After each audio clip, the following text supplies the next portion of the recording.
What's going on, everybody? I hope everyone's having a fantastic evening, fantastic afternoon, fantastic pre-noon, no matter where you are in the world. I'm Hassan Piker in this house, and I'm broadcast coming to you live from sunny California, Los Angeles, folks. We're live and alive, and I hope all the boys, girls, and MBs are having a fantastic one, because today's a beautiful day. Today's a wonderful day. Today is a special day. It's Friday, 11:22 a.m., and I'm here, and I am right on time, and honestly, very excited to start the day. But before I get to the news, this is the part of the broadcast where I tell you about my personal news, about what's going on in the world of Hassan Hassanabi Piker, in between the time period where I pressed the stop streaming button and pressed the start streaming button. Let me do a vibe shift. There was supposed to be fun stuff happening later tonight, but unfortunately, we had to cancel the basketball stuff for a couple different reasons. One, because I couldn't get Jason the Ween, Black Boy Max, nor Ludwig to join. I don't think they want to do it. No, I canceled because they have the courts are occupied. Do you like America? Brother, you can't be asking me that question right after I watch LeBron, KD, Steph Curry highlights. Bro, this is the worst time to ask me. Right now is the moment where I am the most patriotic. This is absolutely the worst time to ask me about how much I love America. I'll give a standing ovation right now. You feel me? God damn, I'll stand up and salute the flag as long as it's being carried by my president, LeBron motherfucking James. That's my real president. That's my real GOAT. All right, I want to say thank you for lighting a fire under our boys' glutes, right? You almost did it, too. You really almost did it. You were so close, and then you did some stupid shit like this. What are you doing putting 3 fingers up to your dome, son? What are you doing? Disrespecting the King of New York's one thing. I get it, right? You're hitting shots. You feel untouchable. Keon's pissed, obviously, but doing it in front of royalty, that's where you slipped up. And then to act like you didn't do anything wrong. Oh, blasphemy. Isn't that just rich? LeBron pointing up, asking him, what was that? Well, what was that you just did? That's my boy. You are not Hasel favorite color yellow, and you never will be. Take that number off, son, and stop putting 3 fingers up to your dome. You deserve a good humbling. Get in there, baby. Let's turn up. Too little. Way too little. Stop it out, right? Some rubber boots. Sliding the pterodactyl. Inside a reptile. Sliding some red sandals. Yeah, blue diamonds melting a red candle. Said I want to keep it different. I'm in the city with any light. Rebound, wrong, rebound, baby. Let's go. Let's run. That's too easy. That look like a light. He said you're little, bro. He said you're tiny. You're a tiny man, dude. You getting cut on Fatal. You got the cut white facials. This like a blunt rotation. He's getting late in the clock just hit 10. Got another jacket. Shit won't fit, baby. Shit won't fit. Lace him up, Wemby. Lace him up. Lace him up, Wemby. NBC's coming for you? No. It's fine. We're just highlights. It's just highlights. But like, honestly, watching LeBron and Steph Curry almost kiss, I think that might have been the gayest moment of my life. Like when they embrace one another after bringing it back, after almost losing to Serbia, and like, congratulations, you know, they played a fucking solid ass game. It was one of the first times where I actually disrespected the glorious Soviet Republic of Yugoslavia, the Republic of Yugoslavia. Because like, honestly, if Yugoslavia still existed, this shit would have been a lock. Because like, think about it. Think about the talent pool. If you got Luka on that lineup too, it's like, it's a rep, right? It's a rip. It's done. So thank God for that moment. In that brief moment, like I said, like I felt too American. It's just, I'm glad that Yugoslavia doesn't exist, because they probably would have fucking cooked America. Even this team, which is one of the best teams of all time, better than the Dream Team, better than Redemption. Anyway, but overall, they brought it back. The highlights are fucking sick. LeBron James comes up to Steph Curry right after and almost kisses him. And in that moment, I was thinking to myself, God damn, dude, what if it was like a 3-way kiss and I was there in between? What if I kissed both of you guys? It was the gayest I've ever felt in my life, I think. It was the most patriotic I've felt. It's just pretty cool. 4-way kiss with KD. I'm also down for that too. It's cool. They're putting it on. They're putting it on for the old guys too. Like, they're not just doing it for America. Honestly, they're doing it for me personally with old folks. Like, they're doing it for the people that are old. Okay. It's important. We are not washed. Okay. We are not washed. You might be 33 years old thinking about like your retirement plan or whatever. It doesn't matter. You are not washed. LeBron has still got it. bro, you need help. This is not healthy. It's not. That's what you think. You go to therapy, right? What do? I watch a 39, almost 40-year-old man ball his fucking face off and carry the United States of America to a gold medal. Okay. Where's the Chinese team? I don't see it anywhere. Huh? Where's the Chinese team in the Olympics for basketball? Oh, they got so many gold medals. They're beating America on gold medals. Don't get me started. Don't get me started. Oh my God. You're actively making me Team France? Ew. Okay. That's all I got to say to you. Ew. Also, it is honestly scripted. It is definitely scripted. Like, I watched a bunch of the French games. They are literally getting the home turf advantage pretty aggressively. It is definitely scripted for this to be a fucking France-US showdown. If they try to pull some fuck shit on the US, I think America should sanction France. If they try to do like an insane number of fucking fouls for France versus like America, you know, by halftime, if I see like a disparity in the number of fouls, number of free throw shots that France has gotten as opposed to the United States of America, I am advocating to absolutely put sanctions on France, maybe a shock and awe style campaign. I can't be held liable for how I feel about it. French fries, more like freedom fries. France is about to learn today, like they got fucking oil refineries, okay? They're gonna learn what it's like. Normandy Part 2, that's right, baby. D-Day. I will be paying close attention to the referees, okay? You could pull that shit on Canada. That's America's hat. Okay, you could pull that shit on Japan. That's like, oh, it's a great story. The Japanese team, they got a swagged out white boy. They got fucking a 5'8" guard. You try to pull that shit on the United States of motherfucking America. Okay, I'm telling you right now, we are bringing Halliburton back. Okay, we're bringing Halliburton back. We will destroy every fucking. We will destroy the entirety of the French countryside only to rebuild it back so that Dick Cheney can make another cool $1 billion on the side. You understand me? That's how I feel about it. yourRAGE also has some thoughts about LeBron and Curry embracing after the game ended. They should have just kissed, honestly. If they kissed, gay marriage would not even be a problem anymore. Like, the Supreme Court supermajority would not be able to do anything about gay marriage forever. That's game. Oh my God.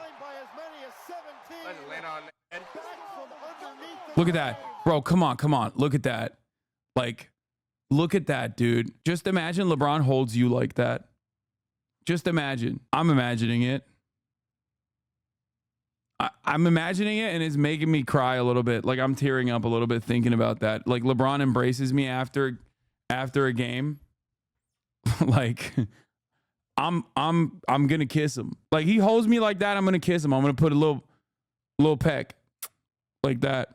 Who cares about basketball? Bro, even if you don't care about basketball, don't you care about America? The United States of America, the greatest country on the planet, back-to-back World War champions. What the fuck are you talking about? Put some respect on the fucking global hegemonic superpower, okay? 800 military bases, baby. That's right. That's right. Oh! Harris and Walz are campaigning in Phoenix, Arizona. There's a tough battle ahead in Arizona because obviously it's one of those states that's just like weird. It's like New Hampshire, but even weirder. New Hampshire is kind of like the Arizona of the North. Arizona is the Arizona of the South. It's just a very weird place. This is an area where she will talk about the border. She will be right wing on the border here. I don't think it's a good idea, but you know, it's GG's on that front. Don't talk shit about my shitty state. I will never stop talking shit about Arizona. Come on, bro. Look, I'm sorry, guys. But if you're in Nevada, or if you're in certain parts of California, or if you're in Arizona, it's like God is telling you to get out. Like, I'm not exactly like a spiritual, religious person, but honestly, if it gets to 150 degrees, it's God's telling you. It's like, it's hell on earth, man. Like, this is what you think hell is. This is what it is. Like, you're experiencing it. People in Arizona are going to go to hell and be like, oh, this is great. This is like another cheerful summer day for me. People in Arizona be like, oh, dude, what? It's a chill 122 degrees today. Okay, calm down. It's not like it's 150. That was one time. It's a breezy 120 degrees today, Hassan. Calm down with your fucking bullshit. You are not meant for these climates, white man. Bro, No one is meant for those climates. Humans are not meant for these climates. Are you a snake? Are you typing as you slither on the keyboard? What do you mean you're not meant for these climates, white man? Are you a scorpion? Is a scorpion typing this? Yo, reptiles are probably like, listen, dude, I'm not into this. This is too much. I'm going to stay in the hole today. What is this? Oh, these motherfuckers are freaks. Wonder why she chose 88 days out to post this. No, I don't think CHAYA RAICHIK is doing like 1488 posting. Come on, dude. Y'all are crazy. Oh, wait, some of these guys are Nazis. Wait, did CHAYA RAICHIK unknowingly get duped by a bunch of fucking Nazis to Nazi post? Oh my God, that's so funny. There is literally no bro, this is the most Orthodox Jewish woman on the planet. Are you fucking insane? There is no way she knows what she just did. Like, no, she does not know. No, dude. Like, she is very Nazi adjacent, okay? It's like the Ben Shapiro phenomena. It's like Ben Shapiro, CHAYA RAICHIK, and others are like obviously firmly committed to fascist principles, fascist ideology, but like they don't take it to that one last second, like the one last leap of faith that separates them from like dying the wool out and about neo-Nazis, right? And that is that, like, because of their Jewish background, they obviously don't blame everything wrong on the planet on the Jews. Like, they'll be anti-Semitic towards anti-Zionist Jews and stuff like that, but like even then they won't be like, yeah, no, us Jews do control the media. Like, you're not going to hear that from them, right? But they're completely in agreement with everything else, which is why I think this is pretty funny. I suspect that she just got foolishly duped into posting this, thinking like this is a right-wing thing. And then all these other Nazis are like this dude is a real, like this baked Alaska. He's an actual fucking neo-Nazi. You know what I mean? Like Holocaust denier shit. Like, he's quote retweeting CHAYA RAICHIK, and then CHAYA RAICHIK is like fucking reposting it. Gosh, she's so stupid. In every other circumstance, I would consider it, like if it was anyone else, I would consider it to be like nefarious. If it was like Stephen Miller doing it, I'd be like, oh no, he's like an out and about Nazi, right? But like, I think CHAYA RAICHIK is like that kind of stupid, if you know what I mean. If the Democrats want to compete with Donald Trump on Aiden Ross, what they should do is they should get Kamala Harris to go on Agent Stream, and Agent telling Kamala to say the N-word. Kamala says it, and then all of a sudden, her campaign's gonna freaking blow the fuck up. She's gonna become super popular, and she's gonna win the election. I'm telling you, we gotta fight fire with fire. Donald Trump and Aiden Ross gets a fucking Tesla. I think Kamala should go on Agent Stream and fucking say it. That'll go hamburgers. This is the most he's been Vivek Ramaswamy. SQUEEX was a Bernie bro. I saw that. I responded to that. I wrote something in the chat. Yeah. Bernie Sanders rally when I was in college because I was dating a girl who was super into Bernie Sanders. Bernie Sanders walks late on stage. And then he's like, sorry I was late, everybody. I was at University of Beer getting a beer, which is like a local bar. And everyone freaked out. They're like, let's go. And then like later at night, I looked at all of Bernie's rallies. He starts the exact same no matter where he is. He looks up like a local restaurant or bar. And then everyone goes, ah! Did the girl put out? No, she broke up with me at a froyo.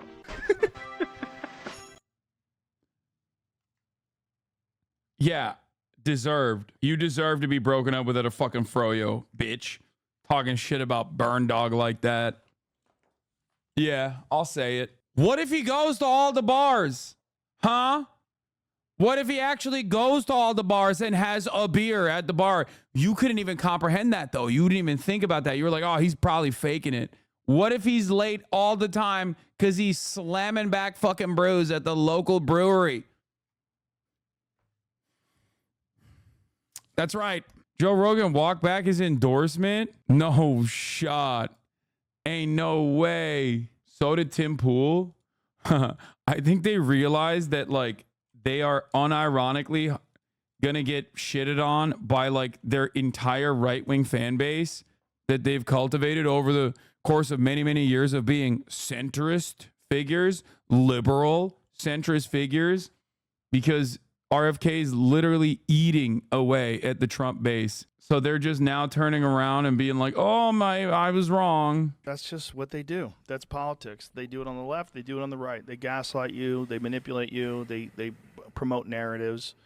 And the only one who's not doing that is Robert F. Kennedy Jr. You a fan? Yeah, I am a fan. Yeah, he's the only one that makes sense to me. He's the only one that he doesn't attack people. He attacks actions and ideas, but he's much more reasonable and intelligent. I mean, the guy was an environmental attorney and cleaned up the East River. I mean, he's a legitimate guy. You know, before anybody started calling him an anti-vaxxer, which I thought he was too. I thought he was this nut, this like conspiracy theorist nut, until I read his book. I read The Real Anthony Fauci. Bro, you're a conspiracy theorist nut. So, of course, you read his book and you were like, oh, I agree with this. And I'm like, what? I love when people go, oh, dude, I thought he was a conspiracy theorist. The guy is a conspiracy theorist. And then and then I read his book about conspiracy theories and I agreed with them because I'm a conspiracy theorist. And I went, oh my God, everything clicked. How much of this is real? Because if it's all real, this is fucking insane. And we live in a world where we're being manipulated by these health organizations that are being paid by the pharmaceutical drug interests. It's so funny that these guys are basically describing capitalism, how it works, but then like still attributing it to like some random evil. This is like at the heart of liberalism. That's why liberalism, which is anti-materialist in terms of like analyzing the world, has a real hard time avoiding, you know, Nazi sentiments and fascist sentiments, because like every single conspiracy theory ultimately leads to an outgroup, and that outgroup of like shadowy figures almost always is considered Jewish, right? That's how so many of these conspiracy theories, whether it's like flat earthers that think like NASA is owned by the Jews, or any number of different conspiracy theories that like probably start off as not very dangerous, almost always needs to find a scapegoat. Okay, the scapegoat can take different forms. You can call them globalists, the elite, shadowy cabal. You can call them Jews, but most of it is just terminology designed to talk about a group of shadowy figures in the outgroup that is like both weak and also simultaneously very powerful.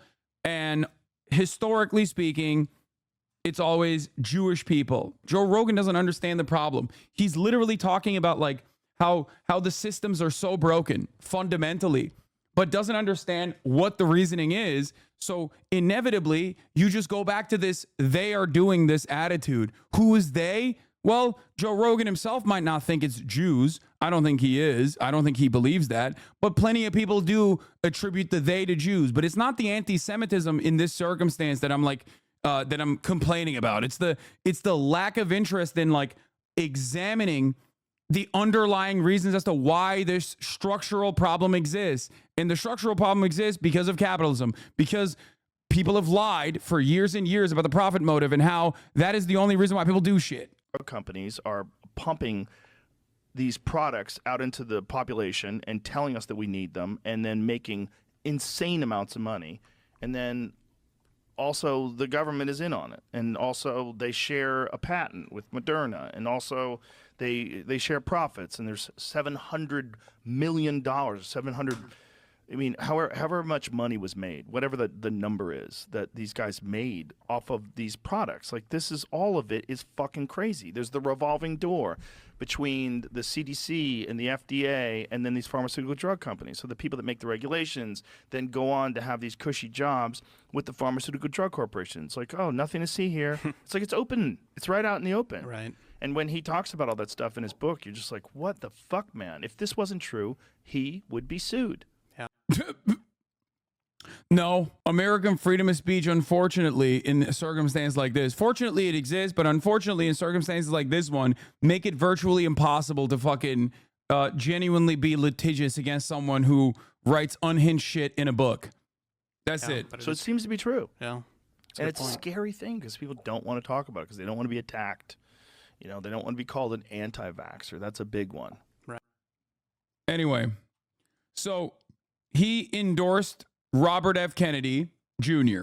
in this video. What I find very funny about this is that he had a bit of a Kyle Rittenhouse moment. He endorsed RFK Jr. and immediately the Republicans were like, oh, what the fuck? Fuck you. Cat Turd, one of my favorite political commentators in the space, probably the GOAT, the greatest of all time to do it, the greatest white boy to ever do it, came out and was talking about how Joe Rogan is gay.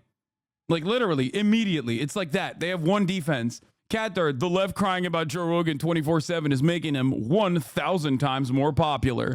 Dear leftist, ... Joe Rogan can say anything he wants on his podcast, and there's absolutely nothing you can do about it but cry. Joe Rogan endorses RFK Jr. So I've never been a Joe Rogan fan. Can't stand him. Yes, he has a popular podcast, but I've always thought he was absolutely politically dumb.